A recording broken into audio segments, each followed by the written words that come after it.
Bonjour à tous. Je m'appelle Joshua. J'ai 29 ans, et mes propres parents ainsi que mon frère ont essayé de ruiner le jour le plus important de ma vie. Avant de vous raconter le moment où mon beau-père s'est levé et a fait s'effondrer tout l'univers de mon frère avec une seule phrase, dites-moi d'où vous regardez dans les commentaires ci-dessous. Tout a culminé avec un appel téléphonique, à peine 3 semaines avant mon mariage. L'écran s'est allumé avec le nom de ma mère. J'ai senti cette douleur sourde et familière dans mon estomac, celle que j'avais depuis que j'étais enfant. J'ai répondu. Joshua, dit-elle, d'une voix légère, comme si elle parlait de la météo. J'appelle juste pour te prévenir. Ton père et moi avons pris une décision. Nous assisterons au mariage d'Ethan.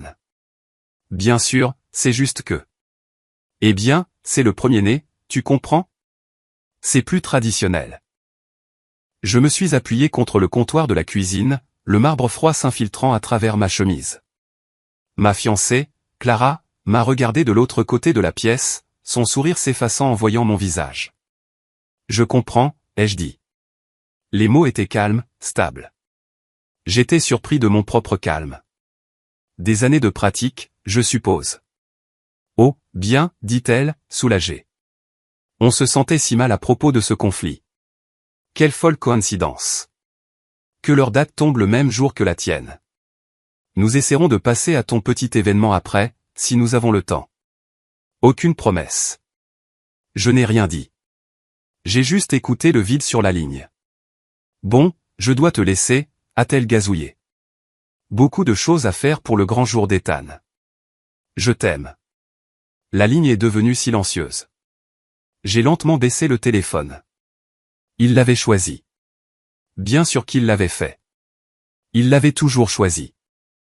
Mais ce que ma mère, mon père et mon frère, le fils parfait, Ethan, ne savaient pas, c'est que leur choix était la dernière pièce d'un puzzle que j'assemblais depuis des mois. Leur coïncidence n'en était pas une du tout, et mon petit événement était sur le point de tout changer. J'ai levé les yeux vers Clara. Ses yeux brillaient d'une lueur féroce et protectrice. Elle s'est approchée et a pris ma main, sa poigne ferme et chaude. Tout va bien, lui ai-je dit. Et pour la première fois, je le pensais. Tout se déroule exactement comme prévu.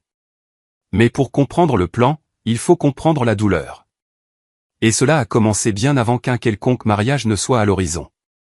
Cela a commencé quand j'étais un enfant, grandissant dans l'ombre d'un frère qui était né pour briller. Tandis que moi, apparemment, j'étais né pour être invisible. Revenons un peu en arrière. L'histoire commence réellement un mardi soir, 6 mois plus tôt, lorsque la femme que j'aimais plus que tout m'a regardé à travers une table éclairée aux chandelles et a changé ma vie. Sauf que ce n'était pas moi qui posais la question. C'était elle. Clara et moi étions ensemble depuis 3 ans. 3 ans à me sentir vu, à sentir que j'étais plus que suffisant. Nous étions dans notre petit restaurant italien préféré, celui avec les nappes à carreaux et les bouteilles de Chianti en guise de bougeoir.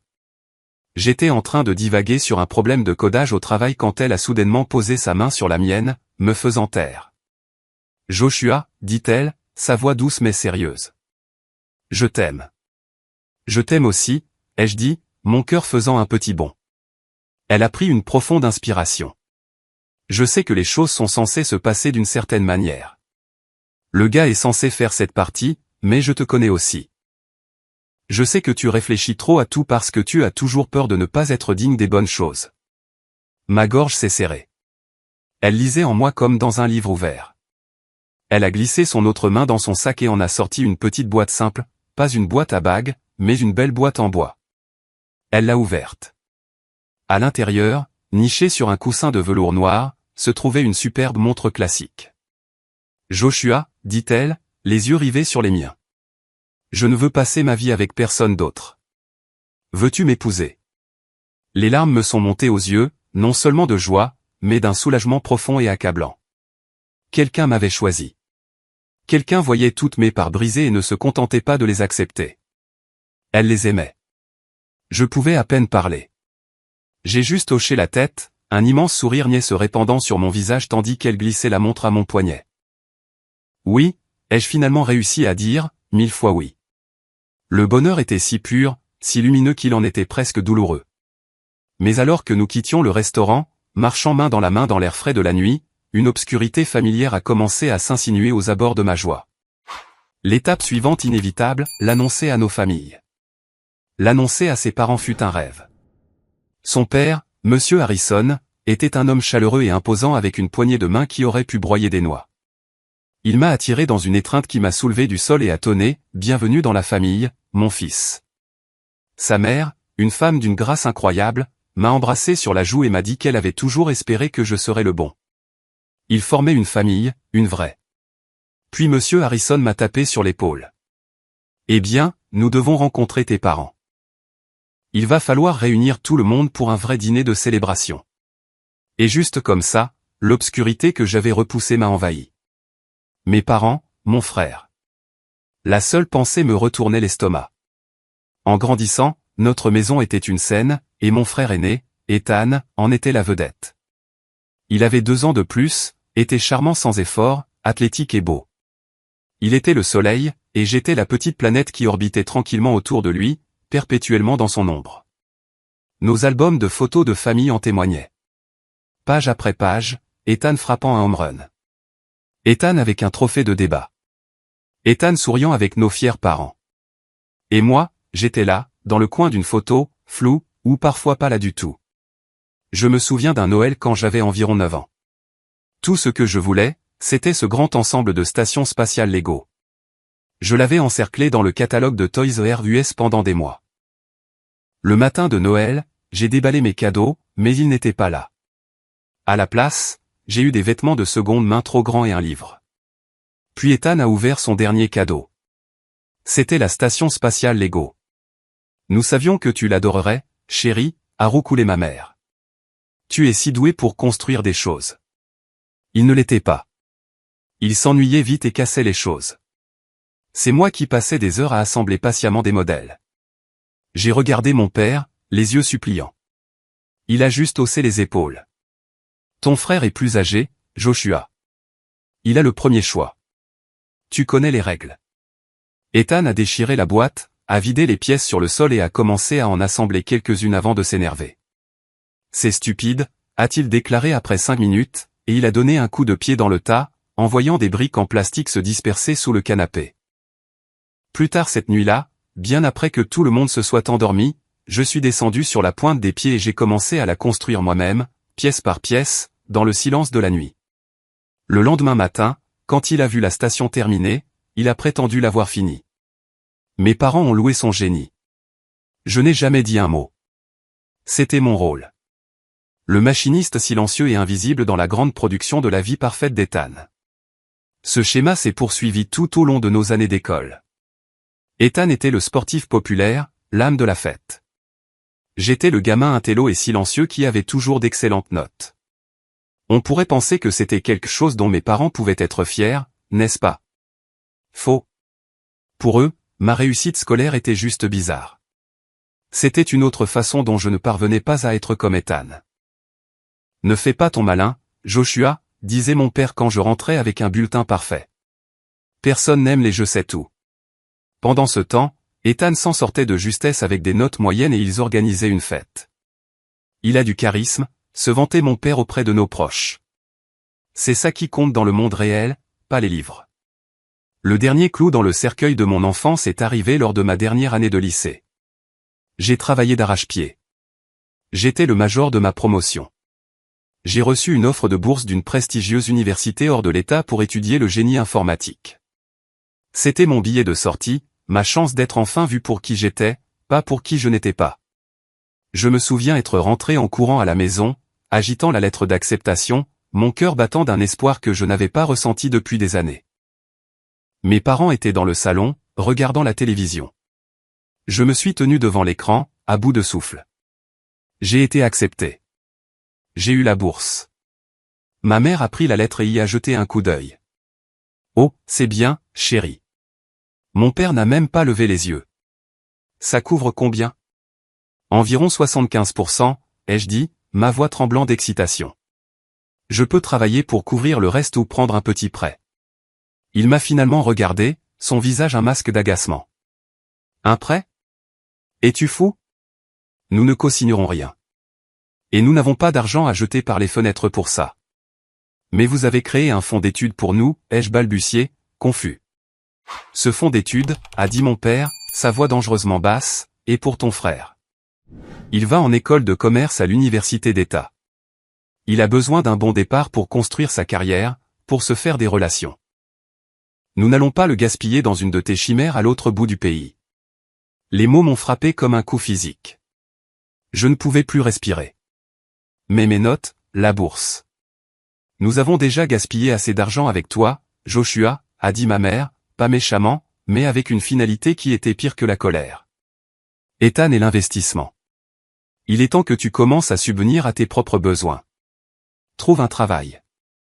Je suis resté là, la lettre froissée dans mon poing, le monde se rétrécissant à ce seul moment écrasant. Il ne me refusait pas seulement une éducation. Il me disait, sans équivoque, que je ne valais rien. Que mes rêves, mon travail acharné, mon existence entière avaient moins de valeur que le charisme de mon frère et ses notes moyennes. Ce jour-là, le dernier reste d'amour que j'avais pour eux est mort. Il a été remplacé par quelque chose de froid et de dur. La résolution. Je n'ai pas discuté. Je n'ai pas plaidé. Je suis monté dans ma chambre, j'ai fait un sac et je suis parti. J'ai eu de la chance. Mon professeur d'informatique au lycée, Monsieur Evans, avait toujours vu quelque chose en moi.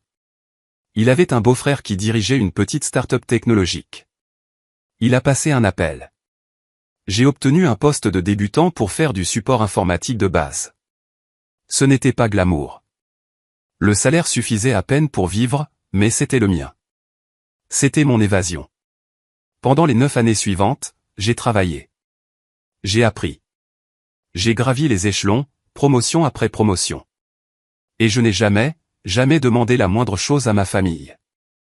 Alors, quand Clara a tenu ma main, les yeux pleins d'amour et d'enthousiasme pour notre avenir, j'ai su que je devais tout lui dire. Pas seulement les moments forts, mais la vérité laide et douloureuse de tout cela. Nous nous sommes assis dans son appartement cette nuit-là, et pour la première fois, j'ai tout laissé sortir, l'ensemble Lego, les bulletins scolaires, le fonds d'études volé, le poids écrasant d'être la déception de la famille. Je lui ai dit pourquoi la pensée de la rencontre de nos familles me remplissait d'une terreur froide et écœurante.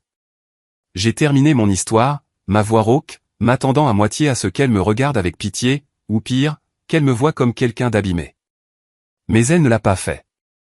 Elle a juste écouté, son expression illisible. Quand j'ai eu fini, un long silence a plané dans l'air. Puis elle a parlé, sa voix épaisse d'une émotion que je ne pouvais pas tout à fait identifier.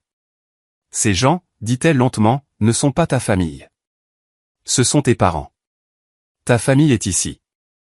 Et elle a posé sa main sur ma poitrine, juste sur mon cœur. Et bientôt, a-t-elle ajouté, ses yeux brillants, ce sera aussi ma famille. Et nous te protégerons.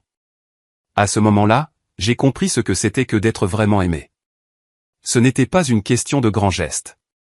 C'était quelqu'un qui voyait vos blessures les plus profondes et choisissait de les protéger. Le dîner avec ses parents fut une révélation. J'étais préparé à un interrogatoire, à un jugement. Au lieu de cela, j'ai trouvé l'acceptation. Madame Harrison, après avoir entendu une version très édulcorée de mon passé, m'a simplement tapoté le bras et a dit, « Eh bien, leur perte est notre gain. » Mais c'est Monsieur Harrison qui m'a vraiment surpris. C'était un homme qui rayonnait de pouvoir et de succès. Le genre d'homme que mon père avait toujours essayé d'être, sans succès. Après le dîner, il m'a demandé de le rejoindre dans son bureau. Mon cœur battait la chamade contre mes côtes. Ça y est, l'interrogatoire. Il a versé 2 verres de whisky et m'en a tendu un. Il m'a fait signe de m'asseoir dans un fauteuil en cuir moelleux en face de son bureau. Joshua, a-t-il commencé, sa voix un grondement sourd. Clara m'a un peu parlé de ton passé. Pas les détails, juste que les choses ont été difficiles. J'ai hoché la tête, ne sachant que dire. Je ne suis pas un homme qui se soucie d'où vient quelqu'un, a-t-il poursuivi en faisant tourner le liquide ambré dans son verre. Je me soucie de qui ils sont. Pendant 3 ans, je t'ai vu traiter ma fille avec un respect et une gentillesse que tout père espère. Je t'ai vu gravir les échelons à partir de rien dans un domaine compétitif, basé sur le pur talent et la ténacité. Toi, mon fils, tu es un homme qui s'est fait tout seul, et il n'y a rien au monde que je respecte plus que cela. Il a levé son verre. À mon futur gendre. J'ai levé le mien, ma main tremblant légèrement. Pour la première fois de ma vie, une figure paternelle me regardait avec fierté. C'était un sentiment si étranger, si puissant, qu'il m'a presque mis à genoux. J'ai quitté leur maison cette nuit-là en me sentant pousser des ailes. J'avais une famille maintenant, une vraie. Et avec eux à mes côtés, je sentais que je pouvais enfin affronter les fantômes de mon passé.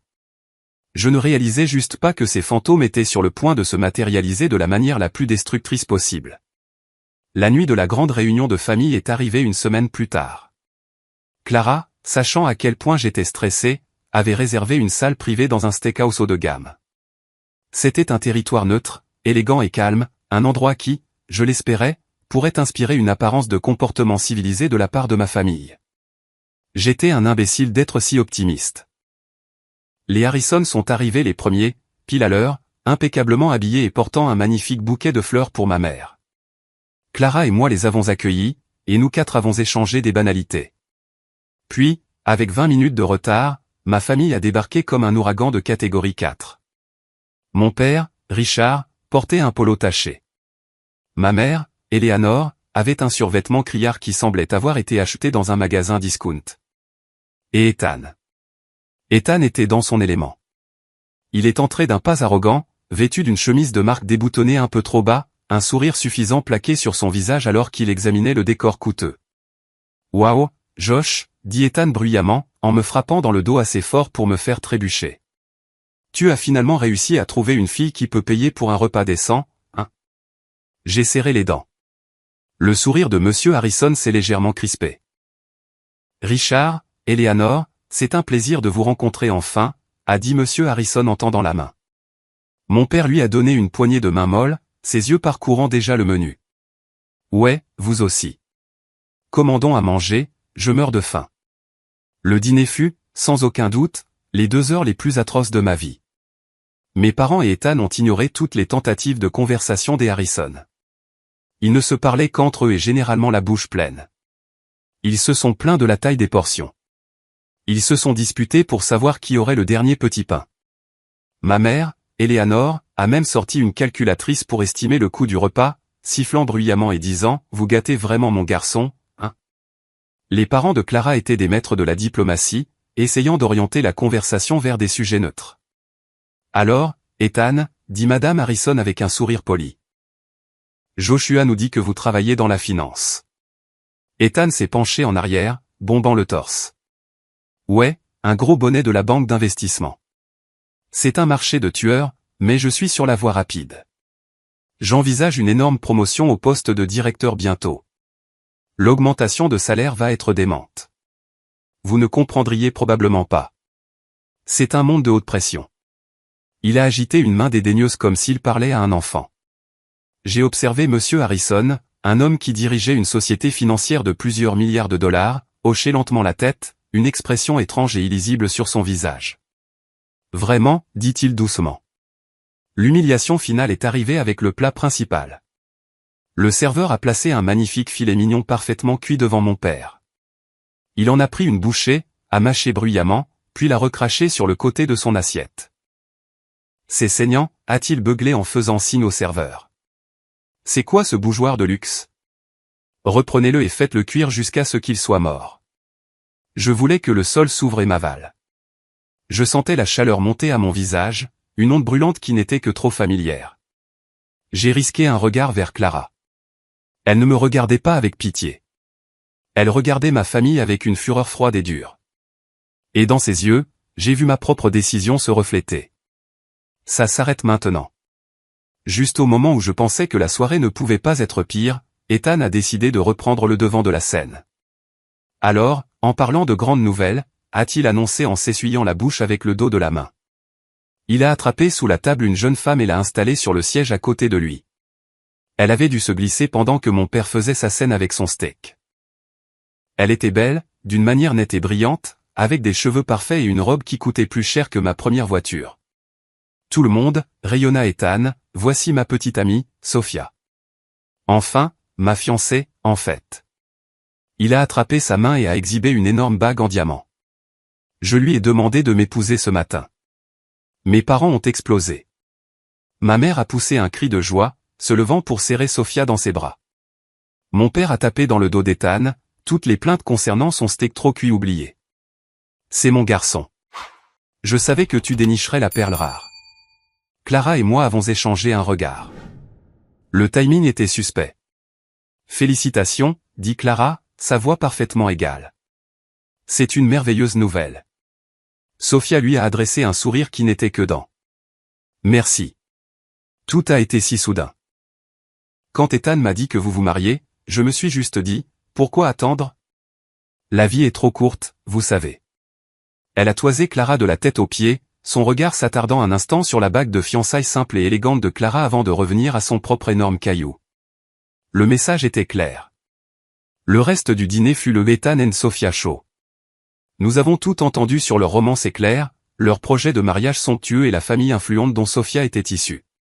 Son père possédait apparemment une chaîne de concessionnaires de voitures de luxe. Mes parents en bavaient presque. C'était la belle-fille dont ils avaient toujours rêvé. Riche, tape à accent grave-l'œil, et un accessoire parfait pour leur fils en or. Ils ont complètement ignoré Clara. C'était comme si elle n'existait pas. À un moment donné, Eleanor s'est même penchée sur la table et a dit à Sophia, « Il faudra que tu me donnes les coordonnées de ton père. Richard pense à changer de voiture. Peut-être qu'on pourra avoir une réduction familiale maintenant. » J'ai senti Clara se tendre à côté de moi. C'en était trop. Je me suis levé. Je pense que nous devrions en rester là pour ce soir, ai-je dit, ma voix dangereusement calme. Tout le monde m'a regardé, surpris que j'ai parlé. Merci, M et Madame Harrison, pour ce charmant dîner. Ce fut un plaisir. J'ai regardé ma famille d'un air entendu. Ce fut une soirée. Monsieur Harrison s'est également levé, posant une main réconfortante sur mon épaule. Joshua a raison. Il se fait tard. Alors que nous partions, Sophia m'a pris à part un instant, sa voix baissant jusqu'à un murmure conspirateur. Et, je suis si excité d'être belle-sœur. On devrait totalement planifier nos mariages ensemble. J'adorerais entendre parler de tes. Tu sais. Projet. La façon dont elle a dit, projet, était empreinte d'une pitié condescendante qui m'a hérissé le poil. C'était le ton que les gens utilisent lorsqu'ils vous interrogent sur votre diplôme d'études collégiales alors qu'ils ont un doctorat de Harvard. Nous faisons simple, ai-je dit en m'éloignant. Oh, j'en suis sûr, dit-elle avec ce sourire éclatant et faux. Eh bien, j'ai hâte de voir ça. En les regardant partir, Ethan avec ses bras possessivement enroulés autour de Sophia et mes parents la flattant, j'ai eu un mauvais pressentiment. Ce n'était pas juste une annonce surprise. C'était une déclaration de guerre. Et je commençais à peine à comprendre le champ de bataille. Le premier coup de feu a été tiré 3 jours plus tard.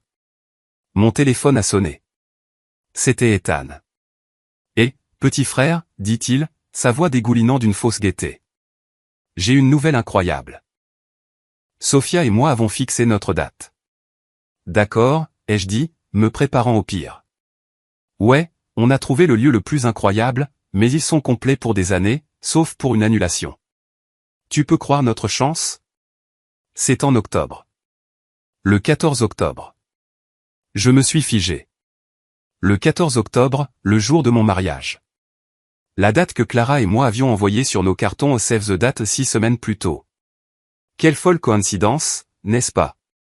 Il a ri. Il n'y avait aucun humour là-dedans. C'était le son d'un prédateur savourant sa proie. Je veux dire, quelles sont les chances? On était tellement fixé sur ce lieu, on a dû le prendre. Ça ne te dérange pas, j'espère? Je n'ai pas répondu. Je ne pouvais pas. La cruauté pure et calculée de cet acte m'a coupé le souffle. Bref, a-t-il poursuivi, je voulais juste te prévenir. On se parle bientôt. Il a raccroché. Je suis resté là, le téléphone à la main, les jointures blanches. Coïncidence. Il avait l'audace d'appeler ça une coïncidence. Avant même que je puisse traiter la rage, mon téléphone a sonné à nouveau. Cette fois, c'était ma mère. Son appel était celui que j'ai détaillé au début de cette histoire. Nous assisterons au mariage d'Ethan. Bien sûr, c'est le premier-né, tu comprends? Nous essaierons de passer à ton petit événement après, si nous avons le temps. C'en était trop. La trahison finale est impardonnable. Ce n'était pas seulement qu'il l'avait choisi. C'était la manière désinvolte et méprisante dont il l'avait fait. Mon mariage, le jour le plus important de ma vie, était réduit à un petit événement auquel il pourrait passer. L'aboutissement d'une vie entière à m'entendre dire que j'étais le second choix, une pensée après coup. Quand j'ai raccroché, un calme étrange m'a envahi. La douleur était toujours là, une pierre froide et profonde dans mes entrailles, mais la colère s'était consumée, laissant derrière elle quelque chose de net et de dur comme de l'acier. Un but. Je suis entré dans le salon où Clara était sur son ordinateur portable, regardant des arrangements floraux. Elle a vu mon visage et le sien s'est décomposé. Ils l'ont fait, n'est-ce pas, a-t-elle murmuré. J'ai hoché la tête. Le mariage d'Ethan est le 14 octobre, et mes parents viennent d'appeler pour confirmer qu'ils assisteront au sien. J'ai vu une tempête d'émotions traverser son visage. La fureur, l'incrédulité, puis un sourire lent et dangereux. Elle a fermé son ordinateur portable. D'accord, dit-elle, la voix ferme. Oublie les fleurs. Oublie le budget. Oublie le petit mariage intime dont nous avions parlé. Elle s'est levée et est venue vers moi, prenant mes 2 mains dans les siennes. Ses yeux flambaient. Ton beau-père, dit-elle, avec une nouvelle et excitante emphase sur les mots, possède l'une des filiales d'organisation d'événements les plus prospères de l'État. Nous n'allons pas avoir un petit événement, Joshua. Nous allons avoir un mariage dont on se souviendra. Nous allons leur donner une place au premier rang pour la plus grande erreur de leur vie. Et à ce moment-là, j'ai abandonné la dernière parcelle d'espoir que ma famille changerait un jour. J'ai abandonné le besoin de leur approbation. J'avais une nouvelle famille maintenant. Et nous ne planifions plus seulement un mariage. Nous planifions une mise au point. Les 3 mois suivants furent un tourbillon d'opérations clandestines.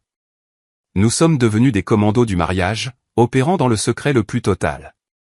La première règle de notre nouveau plan était un blackout complet de l'information. Ma famille a été mise sur une liste de non-contacts stricts. Leurs appels allaient directement à la messagerie vocale. Leurs textos restaient sans réponse. Quand Sophia, fidèle à sa parole, a envoyé une série de textos mielleux demandant des nouvelles de la planification, Clara répondait par des mots vagues d'une seule syllabe. Comment avance la recherche du lieu, demandait-elle. Bien, répondait Clara. Tu as déjà trouvé une robe? Oui. Ça les rendait fous. J'ai appris par mon oncle David, le frère cadet de mon père et la seule personne de la famille qui m'ait jamais montré une once de gentillesse, que ma mère se plaignait à qui voulait l'entendre. Je ne comprends pas pourquoi Joshua est si secret. C'est probablement parce qu'il a honte. Je parie qu'ils font juste quelque chose de petit dans un jardin. Laissons-les penser ça. C'était parfait. Pendant ce temps, en coulisses, la machine Harrison était en plein mouvement. Clara avait raison. Son père ne connaissait pas seulement des gens, il possédait l'entreprise. Il a mis sa meilleure organisatrice, une femme redoutable nommée Evelyn, sur notre cas. Notre budget initial a été cérémonieusement déchiqueté. Le budget, a annoncé M. Harrison lors de notre première réunion dans une salle de conférence élégante, est de rendre ma fille heureuse et de montrer à Joshua le respect qu'il mérite. C'est le seul poste budgétaire. Notre petit événement était maintenant prévu dans la grande salle de bal de l'hôtel Saint-Régis, un lieu synonyme de luxe d'antan. C'était un lieu si exclusif qu'il fallait généralement le réserver des années à l'avance. Mais quand M. Harrison a appelé, une ouverture providentielle est miraculeusement apparue. La liste des invités était la phase suivante de l'opération. Notre liste originale de 50 amis proches et membres de la famille a été abandonnée.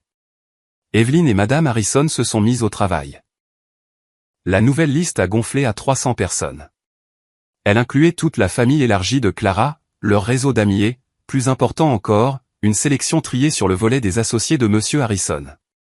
J'ai invité quelques personnes clés de mon entreprise, m'a-t-il dit un soir alors que nous examinions le plan de table. Il a tapé sur un nom sur la liste.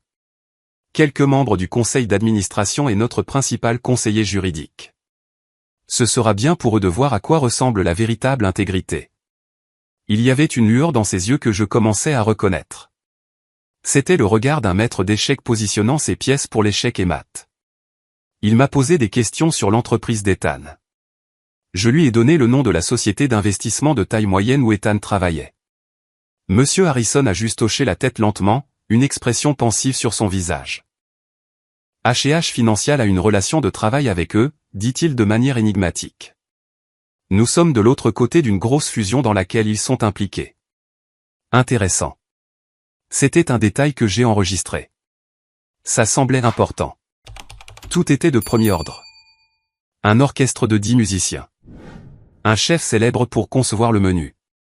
Un designer floral qui a créé des installations à couper le souffle qui semblait sorti d'un conte de fées. La robe de Clara était un chef-d'œuvre sur mesure. On m'a fait un smoking sur mesure. C'était surréaliste.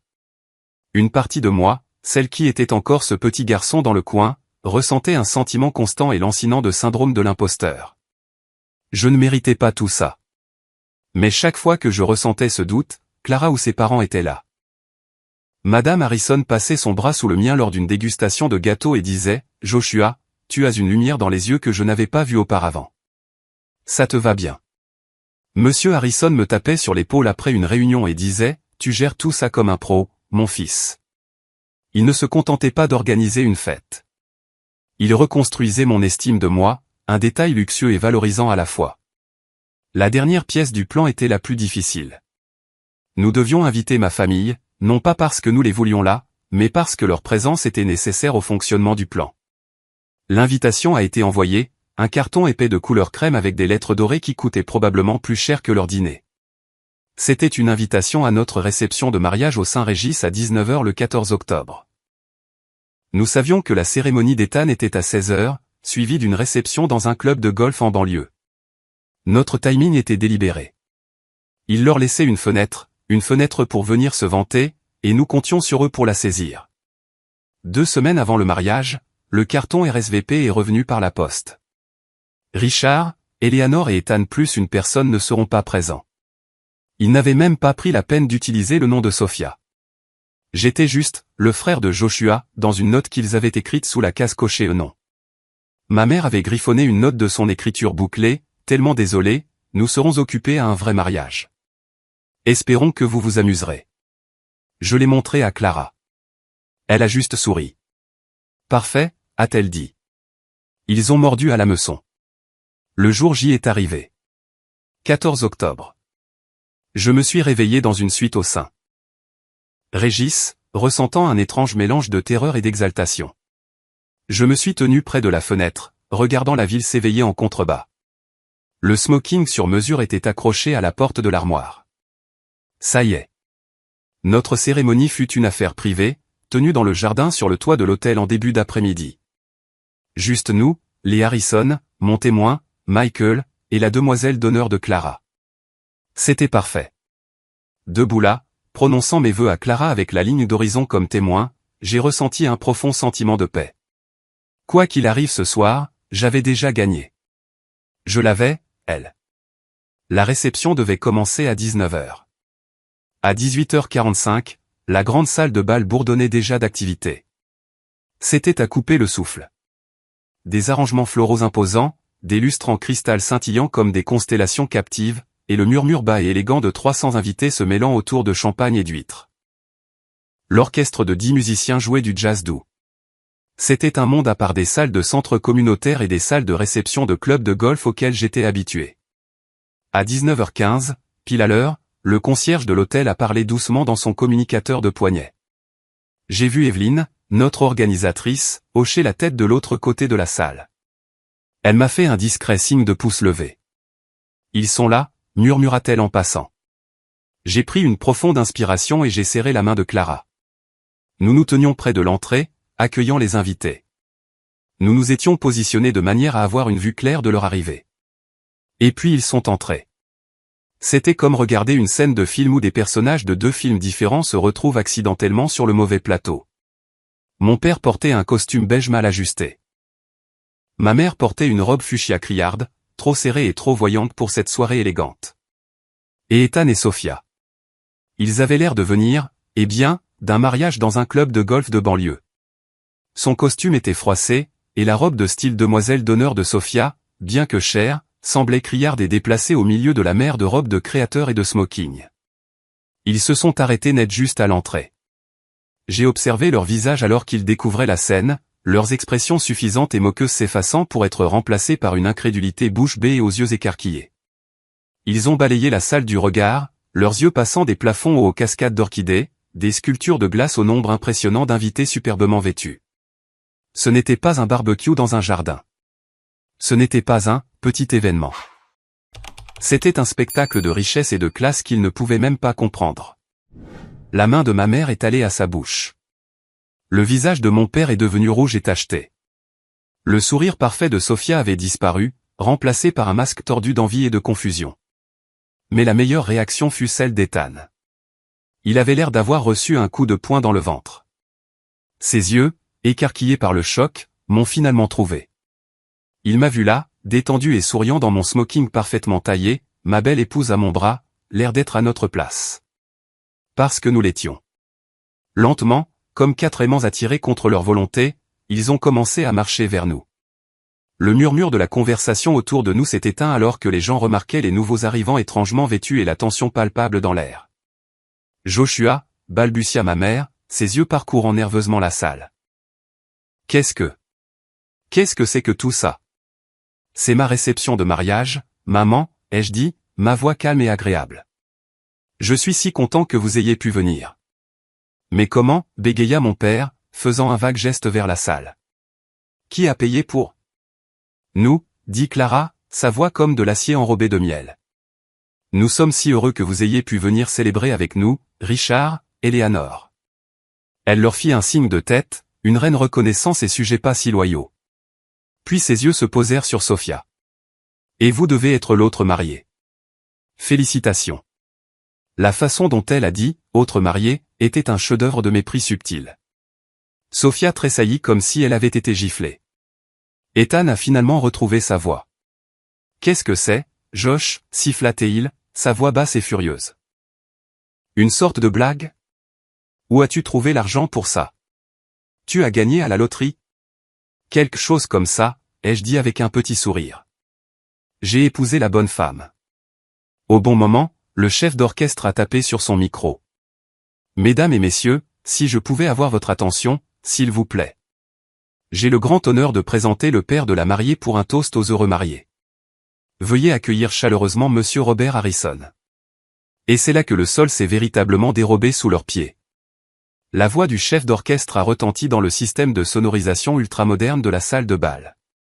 Mesdames et messieurs, un accueil chaleureux pour le père de la mariée, le président directeur général du groupe H&H Financial, Monsieur Robert Harrison. Une vague d'applaudissements a balayé la salle, mais je ne regardais pas la scène. Mes yeux étaient rivés sur mon frère. La couleur a quitté le visage d'Ethan. Je veux dire, elle a littéralement disparu, le laissant d'un blanc pâteux et maladif. Sa mâchoire est tombée. Sophia, debout à côté de lui, a laissé échapper un petit hoquet étranglé. Ses yeux allaient de Monsieur Harrison, qui souriait maintenant chaleureusement depuis la scène, à moi, et vice-versa. Le faux bronzage et la confiance en diamant qu'elle portait comme une armure s'étaient évaporés, révélant la cupidité brute et paniquée en dessous. Le groupe H&H Financial.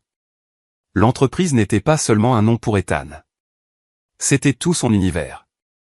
H&H était le titan de l'autre côté de la grande fusion que sa petite entreprise essayait désespérément de conclure. Monsieur Harrison n'était pas seulement un PDG. Il était le PDG. L'homme dont Ethan avait cherché l'approbation par la flatterie et les manigances pendant près d'1 an. L'homme qui tenait entre ses mains la promotion convoitée d'Ethan, son énorme augmentation de salaire, son avenir tout entier. Et il venait d'être présenté comme mon beau-père. Monsieur Harrison a commencé à parler, sa voix pleine de chaleur et d'émotion sincère. Il a parlé de Clara, sa merveilleuse fille. Puis il a tourné son attention vers moi. Et puis il y a Joshua, dit-il, ses yeux me trouvant dans la foule. Il a souri. Je l'ai déjà dit et je le répète ce soir devant vous tous. Il n'y a rien au monde que je respecte plus qu'un homme qui s'est fait tout seul. Un homme d'intégrité, de talent et de force tranquille. Un homme qui, malgré les obstacles qui en auraient brisé d'autres, a construit une vie et une carrière selon ses propres termes. Joshua est cet homme, et je suis le beau-père le plus fier de la planète de l'accueillir dans notre famille. La salle a éclaté en une autre salve d'applaudissements chaleureux. C'était un discours parfait, magnifique, mais pour ma famille, chaque mot était un coup de marteau. Des obstacles qui en auraient brisé d'autres. Ils étaient les obstacles. A construit une vie selon ses propres termes. Parce qu'il ne lui avait laissé aucun autre choix. Ethan tremblait. Je pouvais le voir de l'autre côté de la pièce. Il s'est tourné vers Sophia, son visage un masque de fureur pure. Tu savais pour ça, cracha Théil, sa voix un murmure rauque qui portait encore dans le silence stupéfait autour d'eux. Savoir quoi, siffla Théil en retour, les yeux écarquillés de panique. Comment aurais-je pu savoir? Tu m'as dit que c'était un moins que rien, un loser fauché. C'était ton travail. Tu étais censé te renseigner sur eux, gronda Théil. Ma promotion. Toute ma carrière. Tu as tout gâché. J'ai tout gâché? La voix de Sophia monta jusqu'à un cri perçant. C'est toi qui as menti à tes patrons, en prétendant que tu avais des contacts pour l'accord H&H. Tu es un imposteur, Ethan. Un imposteur qui vit sur les cartes de crédit de ses parents. Ce fut une débâcle complète et totale. Au milieu de ma réception de mariage, devant 300 des personnes les plus influentes de la ville, devant son PDG. Mon père a essayé d'attraper le bras d'Ethan. Mon fils, pas ici. Ethan le repoussa violemment. Ne me touche pas. Tout est de votre faute. Vous m'avez dit qu'il n'était rien. Vous m'avez dit de l'ignorer. Le charme était rompu. La sécurité de l'hôtel, discrète mais ferme, a commencé à se diriger vers eux. Les invités les dévisageaient, chuchotant. La belle soirée parfaite avait été momentanément brisée par leur drame laid et pathétique. Mais en regardant les débris de leur propre création, je n'ai pas ressenti de colère. Je n'ai même pas ressenti de satisfaction. Je me suis juste senti libre. Le poids de leur jugement, la vie entière de leur comparaison, tout cela venait de disparaître. Ils n'avaient plus aucun pouvoir sur moi. C'est le moment qui a tout changé, le moment où j'ai enfin repris le contrôle de ma propre vie. Merci d'être resté avec moi jusqu'ici. Vous êtes incroyable. Si vous pouviez m'aider en aimant cette vidéo et en commentant le chiffre ainsi dessous, juste pour que je sache que vous êtes arrivé jusqu'ici avec moi. Cela n'aide pas seulement plus de gens à trouver cette histoire, cela me fait savoir que mes expériences signifient quelque chose pour quelqu'un. Votre soutien est la plus grande motivation pour moi de continuer à partager le reste de ce voyage. Les agents de sécurité étaient des professionnels. Il n'y a eu ni cri, ni lutte. Ils ont simplement entouré ma famille, leur présence calme et imposante créant une bulle d'autorité. Avec des mots calmes et des gestes fermes, ils les ont escortés tous les 4 heures de la salle de bal par une sortie latérale. L'incident a duré moins de 2 minutes. Alors que les portes se refermaient derrière eux, un soupir de soulagement collectif sembla traverser la salle. L'orchestre, après un signe de tête d'Evelyne, a repris en douceur une mélodie joyeuse. La fête a continué, mais je savais que ce n'était pas fini. Environ 10 minutes plus tard, mon témoin, Michael, s'est penché.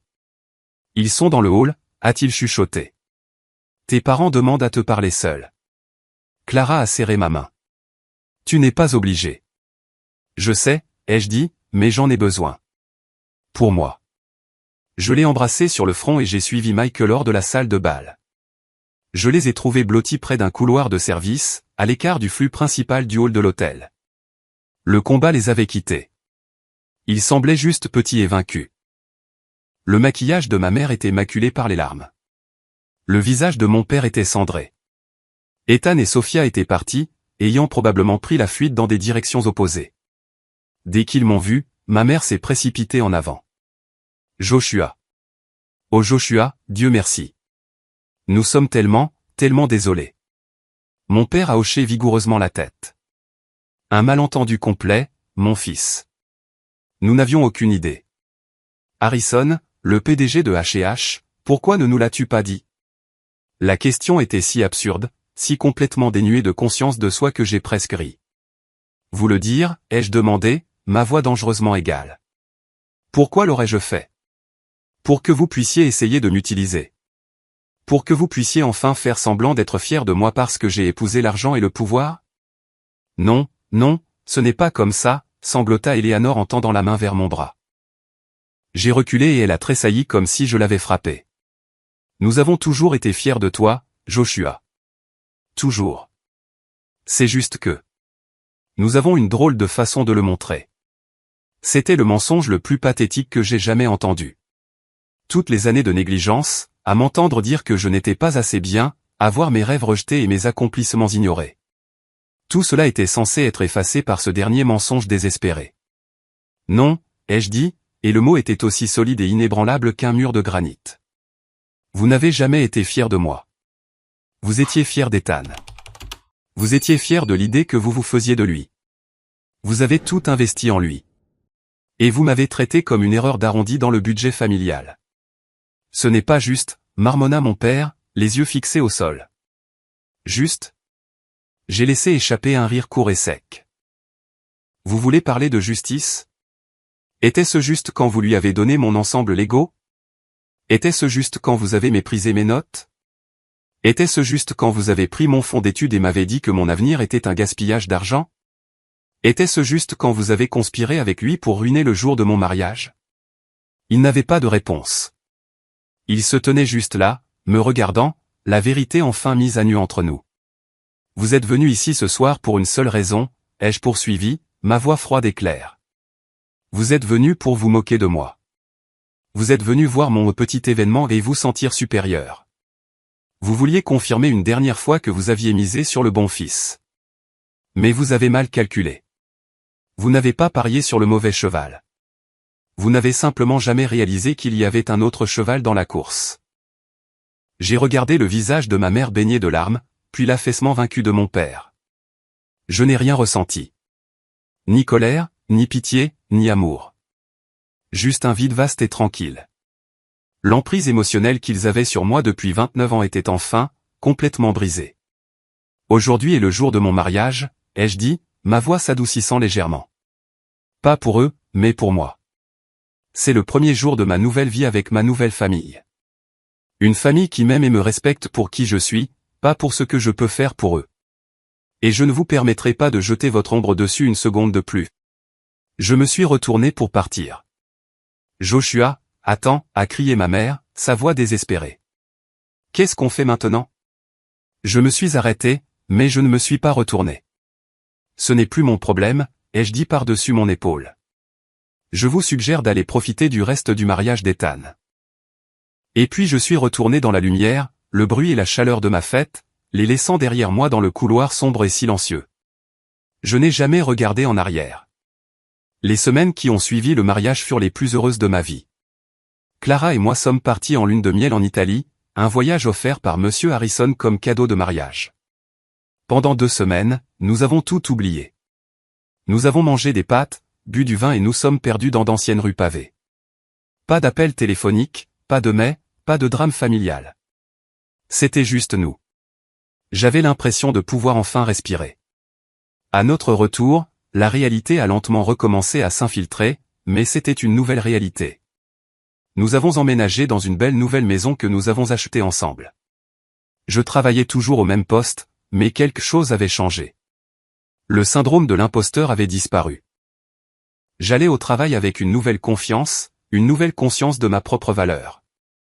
Les nouvelles de mon ancienne famille me parvenaient par fragments, principalement par mon oncle David. Il m'a appelé environ un mois après le mariage, sa voix basse et hésitante. « Josh, c'est ton oncle David. Je voulais juste te féliciter. Je suis désolé de ne pas avoir été là. » « Ce n'est pas grave, oncle David, ai-je dit, et je le pensais. Il avait toujours été pris entre 2 feux, un homme décent trop timide pour tenir tête à mon père. « Comment vas-tu? » « Je vais bien. » « Écoute, je pensais que tu devais savoir. Les choses vont mal. » Il m'a tout raconté. La débâcle publique d'Ethan devant son PDG avait été catastrophique. Il a été licencié le lundi suivant pour manque de professionnalisme flagrant et conduite indigne de l'entreprise. La fusion sur laquelle sa société comptait a échoué, en grande partie parce que H&H Financial a retiré son soutien, citant des inquiétudes sur la stabilité interne de la firme partenaire. Ethan était devenu un paria dans son domaine du jour au lendemain. Sophia, voyant sa poule aux œufs d'or s'envoler, avait annulé le mariage le lendemain de la réception. L'énorme bague en diamant a été retournée et elle avait complètement disparu de leur vie. Le divorce d'un mariage qui n'a jamais eu lieu fut rapide et brutal. Mais ensuite, oncle David m'a raconté la partie que je n'aurais jamais pu deviner. Le dernier tour de vis, l'est définitif. Tes parents sont anéantis, Josh, dit-il, sa voix lourde de tristesse. Ce n'est pas seulement à cause du travail d'Ethan. C'est l'argent. Quel argent, ai-je demandé. Le mariage, dit-il. Le mariage d'Ethan. Ils ont tout payé. Le club de golf, la robe de créateur, tout. C'était près de 50 000 $. J'étais abasourdi. Où ont-ils trouvé ce genre d'argent? Ils ne l'ont pas, il y eut une longue pause au téléphone. Ils ont pris une deuxième hypothèque sur la maison, dit-il doucement. Ils me l'ont dit. Ils ont dit que c'était un investissement. Le père de Sophia possède ses concessionnaires automobiles. Il pensait que s'ils organisaient un mariage somptueux, ça impressionnerait sa famille, que ça mènerait à des opportunités d'affaires. Peut-être même aider pour leur retraite. Il pariait tout sur le mariage d'Ethan dans cette famille. La vérité froide et écœurante m'a frappé. Il ne s'agissait jamais d'amour. Il ne s'agissait même jamais de simple favoritisme. C'était une transaction financière. Ils voyaient Ethan comme leur action vedette et moi comme le titre sans valeur qu'ils avaient amorti. Ils ne m'avaient pas seulement ruiné émotionnellement. Ils s'étaient littéralement ruinés pour lui. Toutes ces histoires sur le fait de ne pas avoir un sou pour mon fonds d'études. C'était un mensonge. Ils avaient l'argent. Ils avaient juste choisi de le jouer sur le mauvais fils. C'était la dernière pièce du puzzle. Celle qui expliquait le désespoir pur et la cruauté de leurs actions. Ils n'essayaient pas seulement de me blesser. Ils essayaient de protéger leur investissement. La vie a continué. Ma vie, du moins. Quelques mois après la lune de miel, Monsieur Harrison m'a appelé dans son bureau. Pas en tant que son gendre, mais en tant que Joshua, l'ingénieur logiciel. Il avait entendu parler d'un projet complexe d'intégration de données que j'avais mené avec succès dans mon entreprise. H&H Financial faisait face à un défi similaire à une échelle beaucoup plus grande. Je veux que tu diriges le projet, dit-il, son ton purement professionnel. Pas comme une faveur. Tu passeras un entretien avec mon directeur technique et mon conseil d'administration. S'ils sont d'accord que tu es la meilleure personne pour le poste, je veux t'offrir un poste de direction ici. Le salaire sera à la mesure des responsabilités. Mais tu dois le mériter. C'était le plus grand défi de ma carrière et la plus grande opportunité. Pendant le mois suivant, je me suis préparé sans relâche.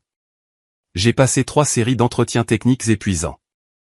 J'ai présenté ma proposition à une salle de conférence remplie de cadres qui se fichaient que je sois marié à la fille du PDG. Ils se souciaient des résultats. Et à la fin, j'ai eu le poste. Je l'ai mérité.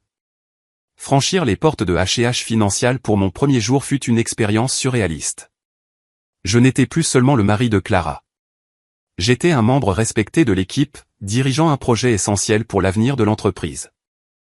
Pour la première fois, ma vie professionnelle et personnelle étaient en harmonie. Je construisais un avenir avec la famille qui m'avait choisi. Un soir, environ 1 an après le mariage, mon téléphone a sonné. C'était un numéro inconnu. J'ai répondu avec prudence. Joshua? La voix était faible, rauque. Il m'a fallu un moment pour la reconnaître. C'était ma mère. Qu'est-ce que tu veux, ai-je demandé, ma voix neutre. Nous avons besoin de ton aide, balbutia-t-elle. La santé de ton père n'est pas bonne. Les factures médicales. Nous sommes en retard sur les paiements de l'hypothèque. Il parle de saisie. J'ai écouté, mais je n'ai rien ressenti. C'était comme entendre une histoire sur des étrangers. Et Ethan, a-t-elle poursuivi, sa voix se brisant. Il ne trouve pas de travail. Personne ne veut l'embaucher. Il vit au sous-sol. Si tu pouvais juste parler à ton beau-père, peut-être qu'il pourrait mettre un bon mot. L'aider à se remettre sur pied. L'audace de la demande était à couper le souffle. Après tout ce qu'ils avaient fait, après avoir essayé de me détruire, ils venaient maintenant me demander l'aumône. Ils voulaient que j'utilise les relations mêmes pour lesquelles ils s'étaient moqués de moi afin de sauver le fils qu'ils avaient choisi à ma place. J'ai laissé le silence s'étirer, long et inconfortable. Non, ai-je dit finalement. Quoi, murmura-t-elle, comme si elle n'avait pas bien entendu. Non, ai-je répété, ma voix claire et calme. Je ne parlerai pas à Robert. Je ne vous donnerai pas d'argent. Les choix que vous avez faits, l'investissement que vous avez placé en Ethan, ce sont vos fardeaux à porter. Vous avez fait votre lit, maintenant vous devez vous y coucher. J'ai entendu un sanglot étranglé à l'autre bout de la ligne. Mais je n'avais pas fini. Vous êtes mes parents biologiques, ai-je dit. C'est un fait de la nature. Mais vous n'êtes pas ma famille. Ma famille est ici avec moi. Ma vie est ici, et vous n'en faites plus partie. Et sur ce, j'ai raccroché le téléphone. J'ai bloqué le numéro. Je n'ai ressenti aucune culpabilité, aucune colère, aucune tristesse. Juste la finalité tranquille et nette d'une porte qui se ferme pour la dernière fois. J'étais enfin, vraiment libre. Cela fait 5 ans depuis ce jour. Clara et moi sommes plus heureux que je n'aurais jamais cru possible. Nous avons une fille maintenant, une belle petite fille avec les yeux de sa mère et ma curiosité tranquille. Mon bureau chez H&H a une fenêtre qui donne sur la ville. Et parfois, je me surprends à regarder dehors, pensant à la longue route sinueuse qui m'a amené ici. M et Madame Harrison sont les grands-parents les plus incroyables qu'un enfant puisse souhaiter. Notre maison est toujours remplie de rire et d'amour.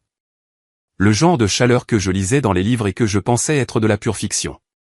J'ai trouvé ma famille. Ou peut-être qu'ils m'ont trouvé. J'ai appris par mon oncle que mes parents ont finalement perdu la maison. Ils ont emménagé dans un petit appartement en location dans un quartier moins désirable de la ville. Ethan vit toujours avec eux, enchaînant les petits boulots sans avenir. Je ne les déteste pas. Je ne leur veux aucun mal. Je ne pense tout simplement pas à eux. Ce sont des personnages d'une histoire d'une vie qui ne m'appartient plus. Parfois, je me demande ce qui se serait passé si Clara ne m'avait pas demandé en mariage. Si les Harrison ne m'avaient pas accepté. Si la cruauté de ma famille ne m'avait pas poussé à ce point de rupture. Peut-être que je serais toujours dans cette orbite, tournant silencieusement autour du soleil de mon frère, espérant un rayon de lumière égaré. Mais la vie a une drôle de façon de vous montrer que parfois, les fins les plus douloureuses ne sont que le début de votre véritable histoire. Ma valeur n'a jamais été liée à l'approbation de ma famille. Elle était en moi depuis le début. J'avais juste besoin des bonnes personnes pour m'aider à la voir. La leçon la plus importante que j'ai apprise est que la famille, ce n'est pas une question de sang que l'on partage. C'est une question de personnes qui sont là pour vous, les personnes qui vous élèvent, les personnes qui vous choisissent, quoi qu'il arrive. Merci d'avoir écouté mon histoire. J'espère qu'elle a résonné en vous d'une manière ou d'une autre. Avez-vous déjà eu à trouver votre propre famille, celle qui ne vous a pas été donnée par la naissance? Partagez votre propre histoire dans les commentaires ci-dessous. Je les lis tous. Et n'oubliez pas d'aimer cette vidéo et de vous abonner pour ne pas manquer ce que je partagerai ensuite. Prenez soin de vous.